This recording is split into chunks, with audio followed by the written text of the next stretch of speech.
Your trip now, you're going to be going to the DR Congo, and right. there has been a change of sorts. Yes. Joseph Kabila was unable to stand, but it's still his people who control the National Assembly, the Senate, the military. And when you go there, when you speak to Etienne Tshisekedi, will you get Felix Tshisekedi? Excuse me, Etienne was his late father. When you speak with the new president, will he be the man in charge? Well, here's the deal. First democratic election transfer of power in any Central African country. So I think that was very significant. Main goal, Kabila goes away, met. Felix Tshisekedi, brand new president, starting out, vestiges of the old system still around him. As you say, Kabila's more than vestiges. Party. Well, here's the deal, though. Kabila's party in the National Assembly is a coalition. And as we all know, when there are transfers of power, all types of political dynamics start happening in the background.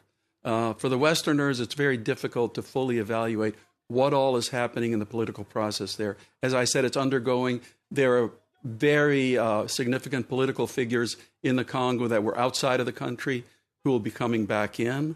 Lots of going into this democratic and electoral mix going forward. If you remember, in Angola, not too long ago, there was a transfer of power. And everybody said that President Lorenzo would still be on the leash of the former president. And look at the incredible changes that have taken place there over time. So I would say, let's give it a chance.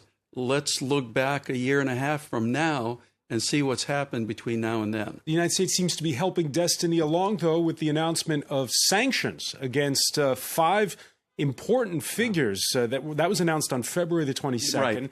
They include the president of the National Electoral Commission. Exactly. So you're saying effectively the election was a sham. The guy who won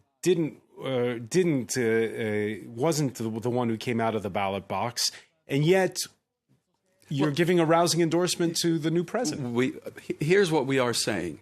We're not saying the elections were a sham in that millions of Congolese went out to vote in good faith. The candidates who are running, what happened in the background with the Electoral Commission is not their fault because they were running in good faith. But at the end of the day, we said all along that those people who interfere with the democratic process, or if they're endorsing violence or for corruption, we are going to sanction them. So as far as I'm concerned, this was very much a 2-track policy. On the one hand, we are definitely going to work with the President Tshisekedi. On the other hand, the people who were trying to impede the democratic process, there's a price to be paid, which we said all along in our declarations. This was the first set of sanctions. Stay tuned because there are more to come. Against who? You will see when the names. You already have the Speaker of the National Assembly, the President of the Constitutional Court. There are more sanctions which will be forthcoming. The inner circle of Kabila? No comment. Okay. You're also going to Cameroon.